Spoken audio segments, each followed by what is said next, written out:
Դատական հետաքննության ենթարկեցին նախկին կառավարության ղեկավարներին, երիտասարդ թուրքերի կազմակերպության անդամներին, որոնք հայկական ջարդեր անմիջական իրականացնողներն էին։ Դատավարությունը տեղի ունեցավ 1919 թվականի ապրիլից մինչև հունիսը և իր վճիռը արձակեց 1919 թվականի հունիսի 5-ին։ Թուրքական դատարանը հակադրված էր ընդունել նրանց ծանր հանցանքները։ Նախկին կառավարության 4 ղեկավարները Թարյաթը, Էնվերը, Ջեմալը և Նազիմը հեռակա դատապարտվեցին մահվան։ Հետագայում նման բաժի արժանացան նաև Բեհայեդին Շաքիրը, Ջեմալ Ազմին և Նաիմ Բեյը։ 1921 թվականի մարտի 15-ին Բերլինում Սողոմոն Թեհլերյանի ձեռքով սպանվեց Թալյատ Փաշան և 1921 թվականի դեկտեմբերի 6-ին Հռոմում Արշավետ Շիրակյանի գնդակից սպանվեց Օսմանյան կայսրության նախկին վարչապետ Սայիդ Ալիմը։ 1922 թվական ապրիլի 7-ին Բերլինում Արամ Եկարյանը և Արշավետ Շիրակյանն իրականացրեցին Շաքիր Բեհայեդդինի և Ջեմալ Ազմիի սպանությունը։ 1922 թվականի հուլիսի 21-ին Պետրոս Տեր-Պողոսյանը, Արտաշես Գևորգյանը և Ստեփան Ծաղիկյանը Թիֆլիսում կատարածեցին Ջեմալ Փաշայի մահապատիժը։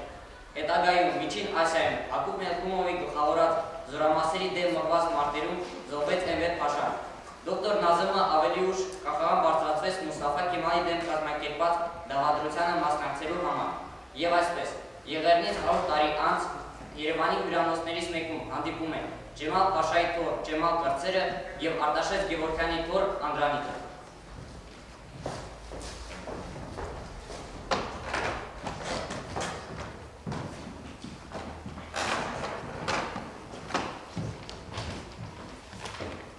Ուսը առաջին քայլը ես անեմ։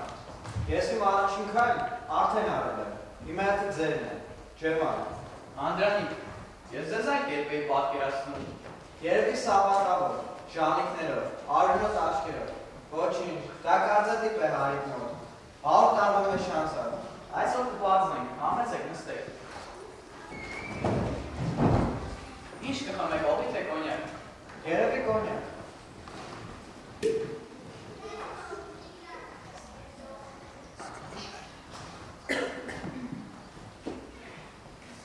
Դավեղանակ է Երևանում։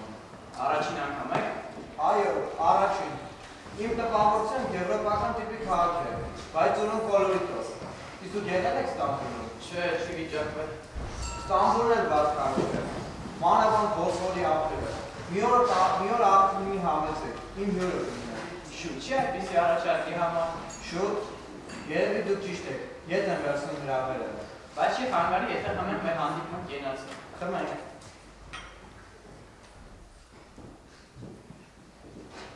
Բայց դուք վստահ եք, որ արժի խմել հենց այս կենացը։ Տեսնենք։ Երեխաներ ունեք։ Այո, երկուսը, մի աղջիկ մի տղա։ Աղջիկս ավարտել է, բժշկուհի է։ Ինձ համար դա մի հրաշալի մասնագիտություն է։ Դա այն ասպարեզն է, երբ մի մարդ ուրիշ մարդու անմիջական կարիքն է զգում։ 1915 թվականին ձեր բժիշկներն են գիտական փորձեր էին անում աքսորիալ հայերի վրա, որպես ճագարների։ Շուտ չէ այդ մասին խոսելը, հետո։ Բայց մեկ է, վաղ թե ուշ պիտի անցնենք։ Ճիշտ է, ուրեմն սկսենք, սա է մեր այսօրվա հանդիպման վերնագիրը։ Ձեր պապը սպանել է իմ պապին, Ջեմալ Փաշային։ Իսկապես, չգիտեի։ Հիմա ես պետք է ատեմ, թե դուք ինչպես ասեմ, դժվար հյուր եք, ոչ եք նեղանում, որ այսպես բարձր եմ խոսում։ Ընդհակառակը, շնորհակալ եմ, ընտիր կոնյակ է, էլի լցրեք։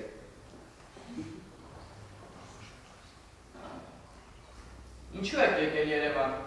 Այդպես կտրուկ, հարևան երկիր եք, հետաքրքիր էր այցելել տեսնել ինչ կա չկա։ Տեսնել թե ինչ է մնացել, ինչպես տեսնում եք մնացել է պարոն Ջեմալ, չէ՞։ Ի հեճուկս իմ պապի է։ Հենց դրա համար էլ հարցնում եմ, ինչու եք եկել Երևան, եթե վտանգից խուսափում եք։ Ինչ վտանգ։ Ատրճանակը ձեր պապի ձեռքն է եղել, ոչ թե իմ պապի։ Ինչու եք եկել Երևան։ Իմիջիալոց այսօրվա ճաշի հաշիվը մենք առանձին ենք վճարում։ Ես իմը, դուք ձերը, թե գիտեմ դա արաբելյան սովորությունների դեմ է, բայց ես այդպես եմ։ Արդեն վճարված է։ Դուք նախապես արդեն պատրաստվել եք։ Ձեր կենացը հյուրն ասումն է։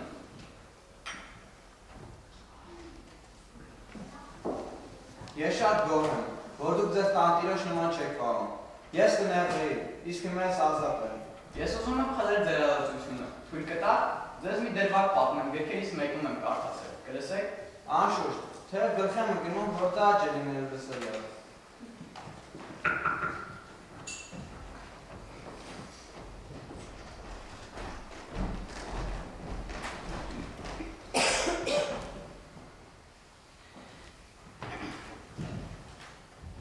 Ձեզ չի զարմացնում, Փաշա, որ մեջլիսի երկու դեպուտատներին տեսնում եք հեռավոր Սիրիայում։ Եթե կառավարությունը հարմար է գտնում, որ նրանք Սիրիայում են, ուրեմն զարմանալու ոչինչ չկա։ Իսկ որ նրանք Դիարբեքին են գնում դատվելու, քաղաք որտեղ ոչ մեկն է եղել, ոչ էլ մյուսը։ Կարելի է մի անգամ լինել, վատ քաղաք չէ։ Եթե թեկուզ մի բան ունենք, որ երկուսն անցնի են գործել փորձում, ինչպես մայրաքաղաքն չեն դատում։ Փորձում գործված հանցանք է ոչ միայն մայրաքաղաքի, այլ ամբողջ Թուրքիա մասշտաբով։ Միթե արգելի դեպուտատներ, դժվար է այդքան բան հասկանալ։ Այսինքն, նրանց կարելի է դատել երկրի ցանկացած քաղաքում։ Նշանակում է Հալեբն հաջողության կարող է համարվել այդպիսի քաղաք։ Չի բացվում։ Ես հասկանում եմ, Փաշա, որ այս օրերին հիվանդությունները դատարկ բաներ են, բայց զորապետներին տարապում է սրտի ցավերը։ Իսկ ես ռևատիզմ եմ։ Հալեբը կլիման է հակառակի պես։ Երկուսից ցավել է մեղացրեց։ Ես ձեզ խոստանում եմ, Օլի զանգար է, եւ թույլատվություն խնդրեմ, որ երկուսն էլ այստեղ մնան։ Դարձյալ ներեցեք, Փաշա, բայց չէ՞ որ դուք Սիրիայի փաստական թեյու տիրակալներ։ Բայց ես զինվորական իշխանություն եմ ներկայացնում, ոչ քաղաքացիական։ Բայց եւ ամեն ինչ կանեմ, որ երկուսն էլ այստեղ մնան։ Իսկ հիմա ես կարող եմ սրտաբաց զրուցել ձեզ հետ։ Ձեզ հայտնի է, որ անշուշտ, որ ձեր հայրենակիցները ինձ հաճախ կոչում են Կարապետ ջեմա։ Գիտեք, ջարդերից հետո հատկապես դուք համաձայն եք, որ հենց ինձ նշանակեն ատամ երկուսական։ Պարզ է, Փաշա, պարզ է։ Իմիջայլոց, մի քանի օր առաջ Ստեփանյանը ինձ խնդրում էր գաղթերը դադարեցնել։ Ես առանց թաքցրելու ասացի, որ կառավարությունը հային ճանաչում է որպես կուսակցականի, որպես կովկասցի, եւ անխտիր համարում էր ռուսին, անգլիացին, ֆրանսիացուն հավասար։ Մեր վերջնական որոշումն է։ Կուսակցականների օջախը քանդել եւ հոցայությամբ լսված տարածքները դատարկել նրանցից։ Բայց ես դեմ եմ ջարդերին։ Տեղանությունն ու ջարդը տարբեր բաներ են։ Բայց ես վախենում եմ տեղանության վատ կազմակերպելու։ Իսկ եթե իրոք վատ կազմակերպեն։ Ձեր հարցին ես հարցով պատասխանեմ։ Որևէ մեկը գիտի, թե որքան թուրք սպանվեց Վանի, Տրապիզոնի եւ Բիլֆիսի նահանգներում, 1.5 միլիոնից ավելի։ Եթե թուրքին պատասխանատու եք համարում հայերի ջարդերի համար, ինչու հայերին նույնպես պատասխանատու չեք ճանաչում թուրքերի կոտորածների համար։ 300,000 հայ այսօր ծառայում է բանակում։ Բանակում ծերունիներն են այդքան թուրք սպանել։ Ես վստահ եմ, որ դուք արդարանալու փորձ եք անել, բայց դու ճշմարտությունը գիտեք որն է։ Ռուսն է, որ խրաման փորեց երկու ազգությունների միջև, եւ հային հանեց թուրքի դեմ։ Եվ թուրքն է բնականաբար հասկացավ, որ ողջ մնալու համար պետք է սպանի հային, իսկ հայը անկախություն ձեռք բերելու համար պետք է սպանի թուրքին։ Իսկ եթե իրոք վատ կազմակերպեն։ Փաշա, ես վստահ եմ այդ ճշմարտության համար։ Մենք թուրքերս հային ավելի շատ ենք սիրում, քան բուլղարացիներին, հույներին։ Ես նույնիսկ մի հայ զինվորական գիտեմ, անունն էլ Աշա Գենոքյան։ Սա Եվանուշում փրկեց Էնվեր Փաշայի կյանքը, Էնվերը բարձրացրեց նրա ոչում։ Գիտեք, Փաշա, թե Էնվերը ինչպես երթապատ եղավ։ Դրանից անմիջապես հետո սրի քաշվեց Էնվերեկի 20,000 հայերի։ Պատերազմ է, Զոհրաբեկ, պատերազմ, խաղ ու փառ չէ, պատերազմ։ Հայերը Ռուսիա միջամտությունից խրախուսված փորձեցին իշխելու փորձեր կատարել թուրքերի վրա, եւ թուրքն էլ բնականաբար հային համարեց իր ծոցում տաքացած օձերի։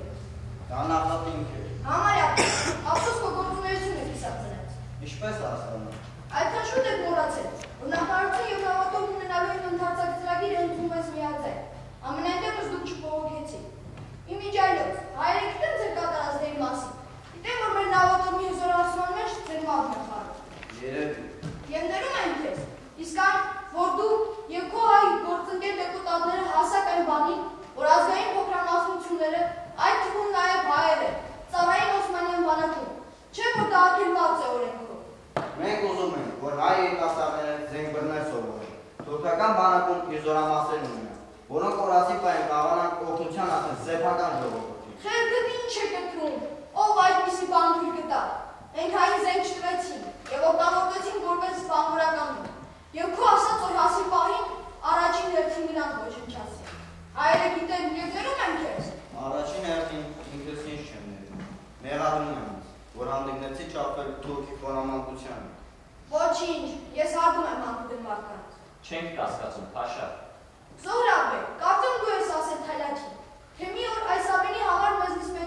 հաշիվ պահանջվի։ Իսկ Թալյաթի հարցին, թե ով պետք է պահանջի, պատասխանել ես, ես։ Հոյակ կապ է, հոյակ կապ է։ Mən ձեզ եմ ասում նույն բանыг, ձեզանց եմ պահանջելու պատասխանը։ Հենց այդ խոսքիդ համար ես հիմա դու այստեղ, իմ առաջ, չսովորեցի լեզու ցանցել։ Իմիջիայլոց, դուք 4 անգամ կարող եք փախչել ձեր հայ գործընկերների հետ։ Ինչու չփախա։ Որտեղ են ժողովուրդը, այնտեղ էլ ես։ Չեմ սիրում բարձրագույն բառեր։ Եթե փախչեիք նրանց հետ, նրանց ավելի մեծ օգուտ կարող եք տալ։ Կշարունակեիք ձեր պայքարը մեր դեմ։ Ճիշտ եք, Փաշա, շատ ճիշտ եք, բայց այստեղ մի փոքրիկ բայց կա, եթե Զորաբը փախչեր, Զորաբ չէր լինի, կլիներ Պողոս, Պետրոս, Մարտիրոս, ես չգիտեմ ինչ, բայց ոչ Զորաբ։ Ես ուրախ եմ, որ երկուստ եք կարող եք, կամ կներեք անկես խոսքիս համար, հիմա։ Հայտացականները մեզ պատիվ են դնում, Փաշա։ Ոչինչ, կամ ձեր ասածը լինի, միայն թե վերջին պահին չզղջեք։ Վերջին պահին, որ պահին, Փաշա։ Վերջին պահին, բոլորս էլ ունենք այդ պահ, ես է, լավ, խոսքեր ասացի, շնորհակալություն, որ ինձ դիմեցիք և ես տարեցի։ Եթե ձեզ տեղը լինեի, ես էլ կմտահոգեի նկատի համար։ Օգնեց իմ պապը։ Օգնեց, իհարկե ոչ, ընդհակառակը արագացրեց նրանց տեղահանումը, որպեսզի ազատվի գլխացավանքից, և մանավանդ, որպեսզի ավելորդ խղճի խայտ չզգա։ Պարզ է, եթե օգնած լիներ չէիք պատմի։ Ներենք նրան։ Նրա արածը որպես պետության ղեկավարի հասկանալի է, բայց ոչ ներելի։ Իսկ այն երկուսի ինչ եղան և ովքեր էին։ Զոհրաբ կուսակցական է, դաշնակցական, հայտնի էր Թոփալ Վարդգես անունով, իսկ Զոհրաբը մեծ գրող էր, Նորաբեպի իշխան։ Երկուսն էլ հեղափոխության առաջին օրերից պարլամենտի անդամ էին։ Նա պարլամենտում պաշտպանել է ոչ միայն հայերի, այլ նաև թուրքերի շահերը։ Նա նաև մեծ իրավաբան էր։ Ստամբուլի թուրք ուսանողները իրավապետություն սովորում էին նրա գրքերով։ Իսկ Մեջլիսի մի մոլա Զոհրաբի մասին ասել է. Երանի այն հազվագյուտ մտքերին, որոնց մեջ կրակ առաջացնելու համար մի փոքրիկ կայսր անգամ ավելորդ է։ Զոհրաբի գլխին քարով այնքան խփեցին, մինչև որ մեռավ։ Սաղ քեզ ինչպես գրել է մարդասպանել թուրքական թերթում։ Դուք ներում եք։ Չեմ ներում։ Հանգստացաք, չեմ ներում։ Իսկ իմ պապին ներում եք։ Արձակնություն բավական է։ Ձեզ թվում է հարմար մարդ ընկեր ձեր ձեռքը, որ ամբողջ մարզը թափեք։ Համբերությունս մի շահագործեք, խոր չեմ տալիս։ Ոչ, դուք պետք է մի շարք տեսեք ինձ։ Դուք ազնիվ մարդ եք, պարոն Ջեմալ, քիչ բան չէ, նրան դինքի մտերիմն եք եղել, բայց ազնիվ դուքն ավելի եք գցում մնացածների մեղքը։ Ամբողջ պատասխանատվությունը դուք եք կրում և ոչ թե մնացածները։ Իմ հաշիվը ձեզ հետ է։ Հրաշալի տրամաբանություն է, հրաշալի։ Մոռացել եք ձեր քոչվոր նախնիներին, որ մահվավերս փռելով տեր դարձան միջին հայրենիքին, իսկ աշխարհի ամենահին, ամենաքաղաքակիրթ ժողովուրդներից մեկը, որպես օտար բանտարկվեց իր իսկ սեփական հողի վրա։ Դուք չնայած ձեր վերջին Ղարաբաղյան հաղթանակին, հաղթանակ էլ չէ։ Դուք ճակատամարտն եք շարել, բայց ոչ պատերազմը։ Դարեր անց հասել եք անկախության։ Հիշում եմ, Սարդարապետն եմ հիշում։ Բայց պատմության մեջ վերջին հաշվով դուք պարտություն եք գրել։ Հաղթողը ուզեք թե չուզեք մենք ենք։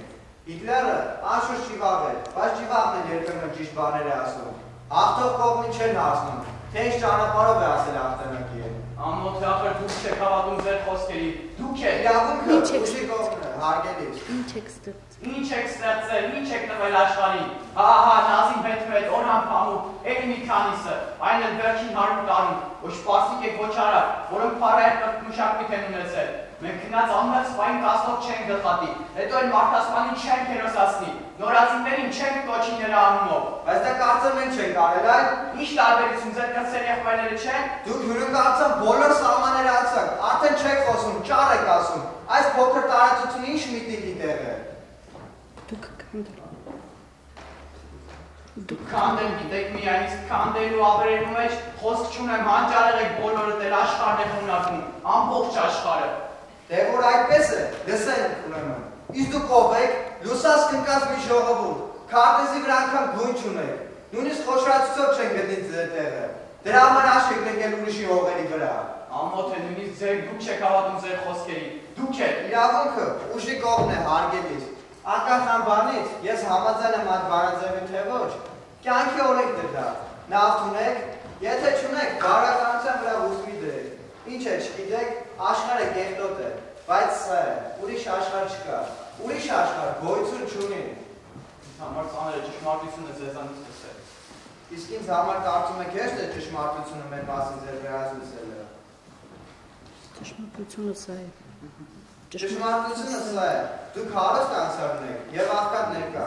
մենք աղքատ անցյալ և հարուստ ներկա, որն է դա։ Ինչ անուններ թվարկեմ, մեղք եք չեք դիմանա։ Անուններով չէ, միամիտ մի ձևացեք, չիմանալ մի ձևացեք, որ 1 միլիոն հայ երկրից դուրս եկել վերջին 20 տարում, ասում եք եղել, 1.5 միլիոն, բա դա ինչ է, եղել չի, ով է դրանում մեղավոր, էլի թուրքը, դու բախտի չար ծաղրտես, հազարավոր հայեր ապաստան է գտել Թուրքիայում, հա, հենց Թուրքիայում, ինչ սև գործ ասես չեն անում, մի կտոր հաց վաստակելու համար, և այսօր այդ հացը թուրքն է տալիս նրանց, թուրքը։ Ինձ համար ծանր է ճշմարտությունը ձեզանից լսել։ Իսկ ինձ համար կարծում եք հեշտ է ճշմարտությունը մեր մասին ձեր բերանից լսել է։ Ֆաշիստական Գերմանիայում տարածված էր մի ասույթ, թե պատմությունը օգնում է միայն մի բան սովորելու, որանալ պատմությունը։ Հիշում եք։ Ասեք։ Մինչդեռ երբ Հիտլերն ասում էր թե այժմ ով է հիշում հայկական ջարդերը, իսկ կամքից ապա հաստատում էր ճիշտ հակառակը։ Եվ եթե չհիշել է ոչինչ շարժ ուժը, ապա դա ինքնին հիշողություն է։ Եվ պատմության մեջ բոլոր մեծ մարդասպանները, միջև Էնվեր Քարիալ, այո, միջև Ջեմալ Փաշա, հիշելու վրա իրենց հույսները դրած, հենց իրենք են հիշեցրել իրենց այդ հույսերով։ Հիշողությունը բարոյականություն է, պարոն Ջեմալ, չեք տեսել։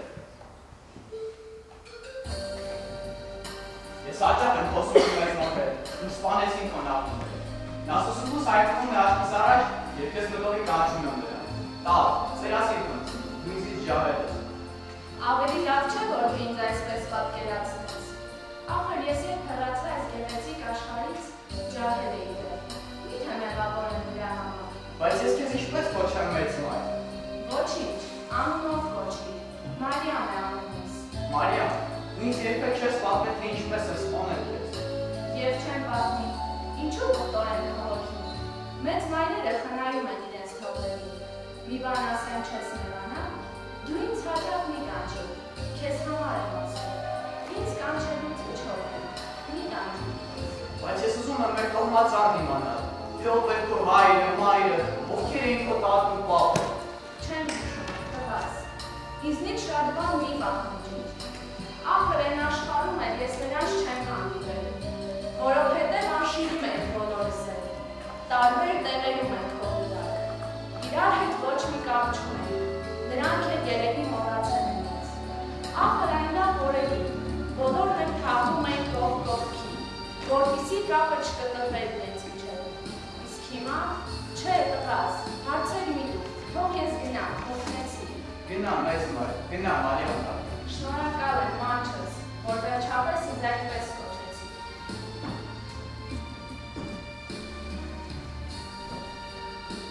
Առաջ նայեք, պարոն Անդրանիկ, առաջ։ Եթե անդադ հետ նայեք, մի օր կտեսնեք, որ ժողովուրդների գետի շարքում եք անցել։ Բա մեր չեք, որ զոհի բարձութով եք ապրում։ Գիտեք աշխարհում որքան հայ կա։ Դրսում, մոտ 7 միլիոն։ Մի մասը ձուլվել է օտարին, իսկ մյուս մասը ատամները սրած վերջին ճիգով պահպանում են իրենց ինքնությունը։ Բա դա զոհի բախտ է։ Ես դիսկուսիա չեմ եկել։ Թողեք մի պատար հաց ուտեմ։ Ապա ինչի եք եկել։ Եկել եմ ձեր պապի լուսանկարը տեսնելու։ Տվեք։ Նման է ձեզ։ Ասում եմ։ Երևի հաճախ եք այցելում ձեր պապի գերեզմանը։ Պատկերացնում եմ, որ անուստավար է դարձել ձեր հայրենակիցների համար։ Երևի արձան էլ կա, մեծ մարմարիա։ Իմ պապը գերեզման չունի։ Ինչպես թե չունի։ Չունի, 37 թվականին գնդակահարեցին նրան։ Ինչի համար, ազգային հերոսին, գիտեք Թալեբ Փաշային ինչ հսկա դամբարան ունի Թուրքիայում։ Փոխանակ սրբացնելու գնդակահարեցին, բայց ինչու։ Քո պապի սպանոց լինելու համար։ Այ քեզ բան։ Ձեզ զարմանքը կարող եք այլ բարերով արտահայտել, ձեզ ձայնի մեջ գաղտնի գոհունակություն կա։ Հնարում եք, ուզում եք հնարել, էլի կաղապաներով եք շարժվում։ Ես վատն եմ, դուք լավը։ Ցավոք դուք վատը չեք Ջեմալ, ցավոք։ Կոնյակ լցրեք, հիմա արփենալն է միակ երկը։ Զգույշ, եթե հարբենք կկրվենք իրար հետ։ Ոչ, եկեք հանգիստ խոսենք։ Դուք ինչու երեսով տվեցիք իմ քոչվորական անցյալը։ Միթե քոչվոր լինելը ամոթալի բան է։ Ամոթ։ Դուք նայեք, թե ինչ այսօր Թուրքիան, 70 միլիոնանոց մի ուժեղ երկիր։ Ամոթալի ուրիշի մշակույթի տեր դառնալն է, հողի տեր դառնալը, այվազոսկուն թուրքայի տարարելը, ով կհավատա դրան։ Դու եք մի խափիր։ Հայ գյուղացին կառավարական հարկից բացի մահմեդական դրացիներին անհավատների դուրք է վճարում, բարի պատ, որպեսզի նրանք պաշտպանեն իրենց ինքնությունը։ Հետո։ Ինչ հետո, ինչու ես հանգիստ լսում ինձ։ Վճարում էին այդ ստորաստով կոչվող հարիկը, տվյալ տարում ապրելու իրավունք ունենալու համար։ Հետո Եթե մեկ ելելու հարցնես, ես պատասխանատու չեմ իմ հնարավոր արարքի համար։ Նաև զինվորական հարկ, որը գանձվում էր 3 ամսականից բարձր արուհայի պատակներից։ Դե հարցրու հետո այ հոգևորականներին բռնի հավատափող էին անում։ Չարմակերած մանացու փողոցները, որպեսզի մյուս հայերը ևս վախենան եւ հետևեն նրանց օրինակին։ Հայտնի քաղաքական գործիչ Նապոլեոն Բաղդադի մարմինը կտոր արեցին։ Տախեցին Մալայսիա սահմանբուլար կոչված հրապարակում։ Գիտես ինչ էին գործում մարդասպանները։ Նապոլեոնը պետք է միսը 10 փարայով կծախվի։ Տրապիզոնում թուրքերը մտան մսի կրպակը, մորթեցին հայ ուսավաճառին նրա որդիներին, կտրեցին նրա ձեռքերը, ոտքերը, գլուխները, մանր մասերի բաժանեցին։ Ինչ եք ուզում, ոտք, ձեռք, գլուխ, գնեցեք, էժան կտամ։ Ինչու ես եկել, ինչու։ Արդեն չգիտեմ։ Ձեր կրոնն արգելում է հալածել կենդանիներին, իսկ սպանել առավել ևս, բայց արիմուտես, որ մարդ սպաները մի անգամայն թույլատրելի է։ 1478 թվականին Սուլթան Մահմեդ II-ը պատմության մեջ ամենահրաշավոր օրենքը հանձնեց ամեն ինչ հանդուրժող թղթին։ Իմ որդիներից նա, ով գահ կբարձրանա, իրավունք ունի սպանել իր եղբայրներին, որպեսզի երկրում կարգ ու կանոն տիրի։ 16-րդ եւ 17-րդ դարերում այդ օրենքի հիման վրա 60 արքայազուն անմեղ իշխաններ սրիկ հաշվեցին։ Մի մաս օրորություն։ Էլ ինչի վրա է հայրենիցը, ոչ դերձանիկ էր, ոչ շուն, ոչ կատու, ընդամենը մարդ էր, այլ էլ ջահու։ Ինչ ես ուզում ինձանից։ Քեզանից ոչինչ, գուցե դու էլ ասես, որ հայերն է սպանել թուրքերին եւ ոչ թե թուրքերը հայերին, այսինքն փոքրամասնությունը մեծամասնությանը։ Ոչ, ես մի քիչ թվաբանություն գիտեմ, հարամարեցի այս հրաշալի սեղանը։ Երևի արդեն համոզվեցի, որ ես իրոք սապատավոր եմ, ժանիքներով, արյունոտ աչքերով։ Ոչ, դու այդպիսի ինչ ես, եթե դու այդպիսի լինեիր, ես իմ պահի արարքը կգտնեի։ Վերցրու դանակը, հրեն սեղանի վրա է։ Կատակի սիրտ չունեմ, ավելի լավ է մի քիչ լռենք։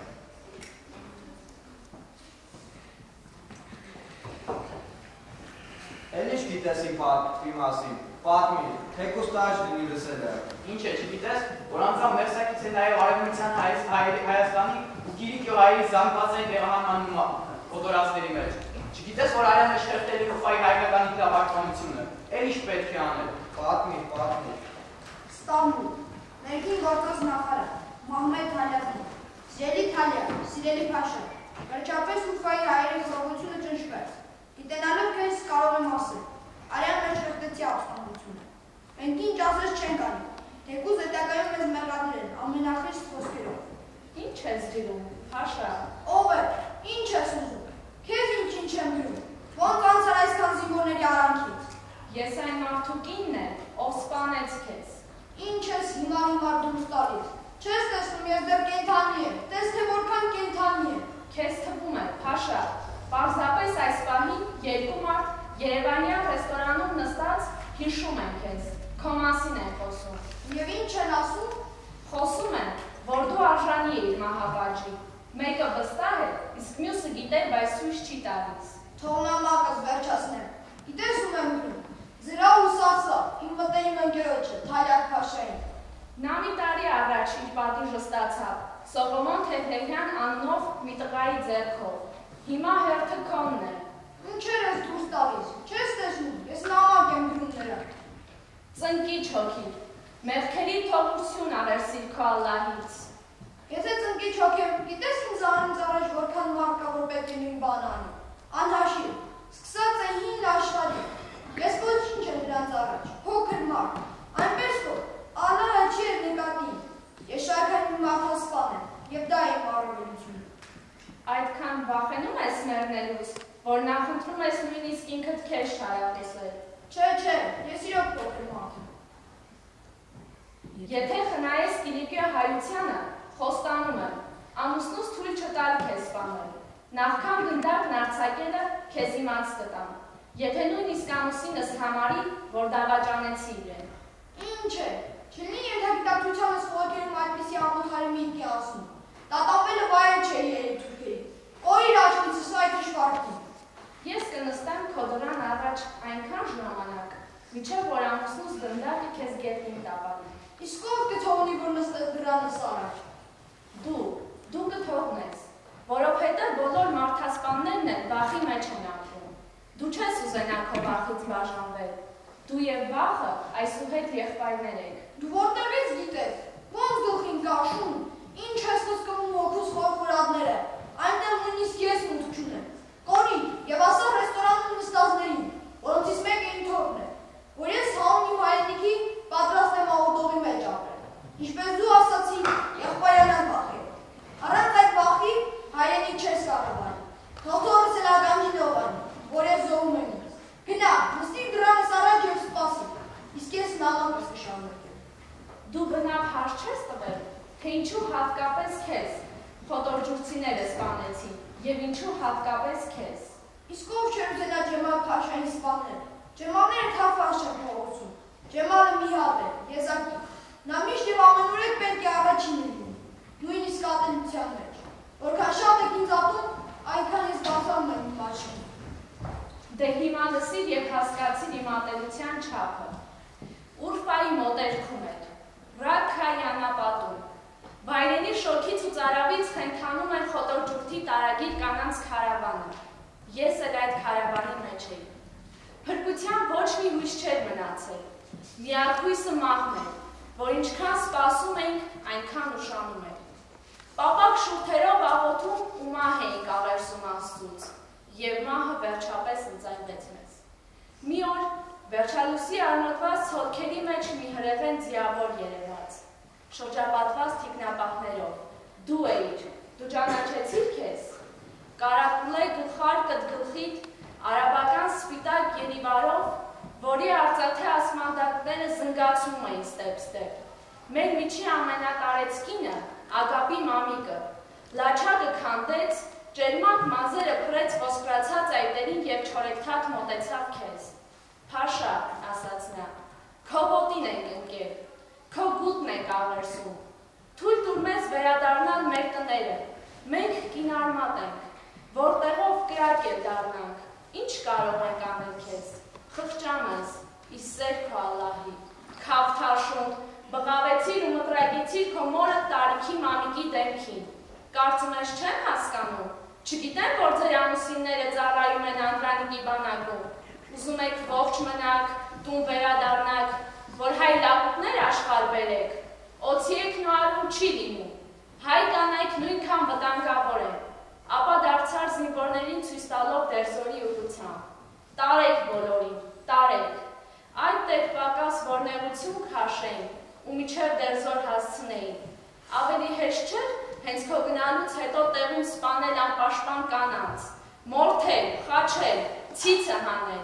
ոչ ոք կենդանի չմնաց, լսում ես, ոչ ոք։ Հեռացիր կին, քիչ է մնում ինձ ուզեիր։ Ուզել, քեզ մի ծիծաղեցրու ինձ։ Անխելքին, այն իմ արաբական հրեղեն ուժույք հիշեցի, արյոտի բաշուն է, աշկերից բոցեր էին ժայթքում, հազիվ էր ենթակում սանձին, իզնից բացի ոչ ոքի չէր թողում վրա լեզնել, ինչ օրեր էին են, ինչ օրեր,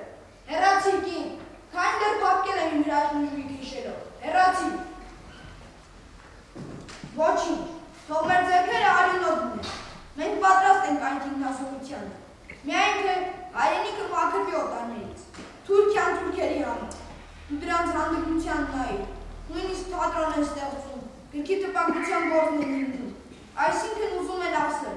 տեսեք, դուք անընդունակ եք, իսկ մենք ինչերի ենք ընդունակ, եթե ուզում ես հայրենիքիդ ծառայես,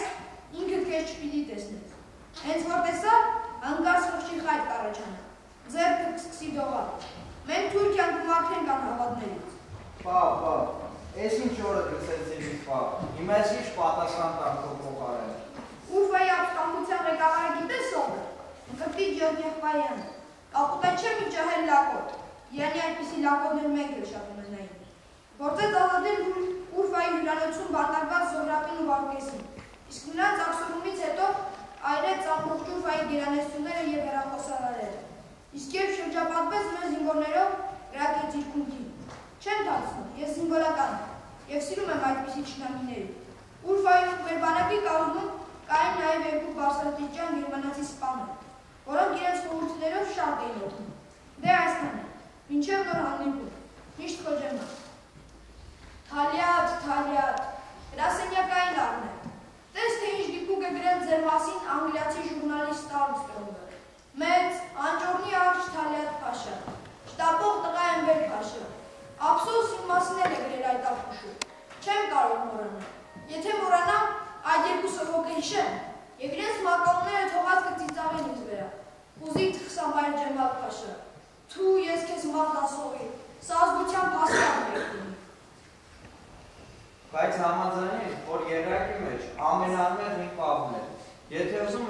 Անմերը դնեմ չակերտների մեջ։ Ճիշտ ես անում, քեզ չակերտների մեջ դի, որ եկել ես պապուկ մեղքերը խավելու։ Ոչ, էլ ցանկություն չունեմ կռվելու։ Հիմա ինչ լսի, եթե ես ներողություն խնդրեմ, ամեն ինչ փոխվի, կթեթևանա ցավը։ Ոչ, կհասկանա, ես ուզում եմ որ վիճես, կռվես ինձ հետ, հայոյես ինձ, այդ դեպքում ցավս կմեղմանա։ Մտքովը չանցնի, ես այդ հաճույքը չեմ պատճառի քեզ։ Ներողություն կխնդրեմ, որ ավելի կանչվես։ Ես քեզ չեմ հասկանում, Ջեմալ, դու ինչ մարդ ես, ինչի ես եկել, ինչ ես վերքեր ես քրքրում։ Ես էլ էի հանգիստ ապրում, բայց այդ հանգստությունը ինձ հոգնեցրեց։ Զգացի, որ իմ հաղթության մեջ ինչ-որ արհեստական բան կա։ Հարցականները շատ էին, չափազան շատ։ Ես ուզեցի հանդիպել քեզ։ Ուրեմն ինչ, երկու թորներ հաշտվեցին, իսկ դու ինչ ես կարծում։ Չէ, դու ինչ ես կարծում։ Չհաշտվեցին, չէ, պարզապես խոսեցին։ Ուցե դա էլ է կարևոր, պարզապես խոսելը։ Այո, թեկուզ պարզապես խոսելը։ Դու այստեղ շարունակելու ես քո կյանքը, իսկ ես տուն եմ վերադառնալու Դավաճանի խարանը ճակատից։ Մի մոռացիր դա։ Ես առաջին հերթին պաշտպանում եմ ժողովրդին ու իմ երկիրը։ Դեմ եմ, ամբողջ էությամբ դեմ եմ։ Երբ ասում են նախմարդ, հետո ազգություն։ Ես ուղնուցուցով թուրք եմ, և դու դա մոռանում ես, և առաջին իմ մեջ մարդուն ես տեսնում։ Ալևը չսխալվես, դու էլ նախ և առաջ հայ ես ինձ համար։ Շատ ենք խոսում և քիչ անում։ Չեմ ուզում, եթե շատ խմեմ ավելի կանկեղծանամ։ Չեմ ուզում, որտեղ ինչ դժվար ես ինձ հասկանում, որովհետև դու հայ ես, գիտես թե ինչ եմ խնդրում քեզանից։ Վճարը մեր չկերած ճաշի համար ու գնանք։ Ուր գնանք։ Ծիծեռնակաբերդ, Եղեռնի հուշահամալի։ Այսօր ժամի ծաղը կճարվի է։ Ես արդեն գնացեմ։ Դա էլ ես նախորդ կասի, իսկ ինչ գիտեր, որ ես այդպիսի ցանկություն ունենա։ Ավելի շուտ ենթարկվում է, որ ծաղկեքունջը այստեղ կմնա։ Շատ ես խոսում, ուզում եմ ծաղիկ դնել զորի վիշատակին, նաև պապիս, նա էլ ինձ համարձով, ոնց ուզում ես հասկացի։ Because they would not renounce their sacrifice. Unpunished and undeterred, the ones responsible for the massacre in Atomic. Ապրես, մանչս, պապդ գոհ է քեզանից։ Մեր աշիրիմ զոհերի հիշատակին ծաղկեքունջ դրես միայն Ջեմալը, բայց ոչ ես, և ճիշտը դա է։ Ջեմալը լավ մարդ է, ես խորապես հավատացի նրան, խորապես հարգեցի, բայց որքան նա բարձրացավ աչքիս, անցյալի ցավերը այդքան անխնա մտրակեցին ինձ։ Միթե 10, 20, թեկուզ 100, թեկուզ 1000, թեկուզ 10,000 թուրքի ներողությունը կհասկանային մեզ մայր, կհասկանաս մեզ մայր։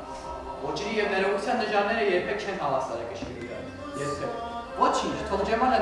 մենակ գնի ծաղիկները, նա մտքում հիմա այլ բան է խոսում։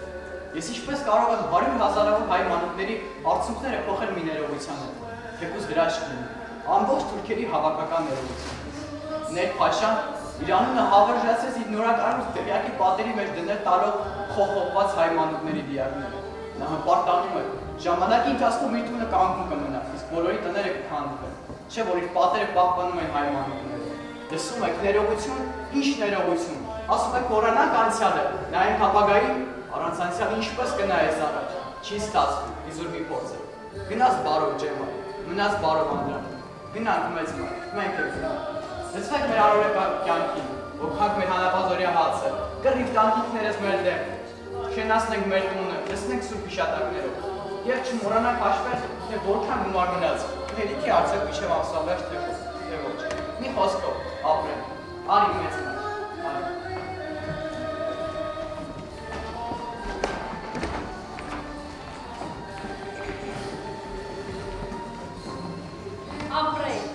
Ապրեք, այնպես ապրեք, որ սուրբ հողդ եզհեք չզգա քո ավելորդ ծանրությունը։ Ապրեք, այնպես ապրեք, որ դու ինքնդ եթեք չզգաս քո սեփական մանրությունը, ու թե հանկարծ անպետքություն քեզ համարես, թե ինքդ քեզ արհամարես ու համավես, քեզ հետ վիճի, քեզ չզիջի, համբերական քեզ հետ խոսի, հակառակում քեզ համոզի ինքը, հզոր հանրությունը, ապրեք, այնպես ապրեք, որ ուրիշի խինդով խնդաս, որ ուրիշի ցնծությունով ինքդ է ցնծաս, ինքդ է խնդաս։ Ապրել այնպես, որ նրանց հետ մտնես անպես, որ նրանց հետ շանթացակպես, մեկտեղ հանկարծ մթացակպես, մեկտեղ դառնաց մունկրծիկ, մեկտեղ բացվես, մեկտեղ փակվես, ինչպես նամակ և կամ բացիկ, ապրել, ապրել, ապրել մեկտեղ, կյանքը խառնել նրանց կյանքին, տարապյանքը տարապանքին, ջանքը ջանքին, ցանքը ցանկին և ենթարկվել նրանց կյանքին, նրանց կյանքն է քեզ ենթարկել, դառնալ և շանթ և շանթարկել։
Հաջես չնա ատվերսներ։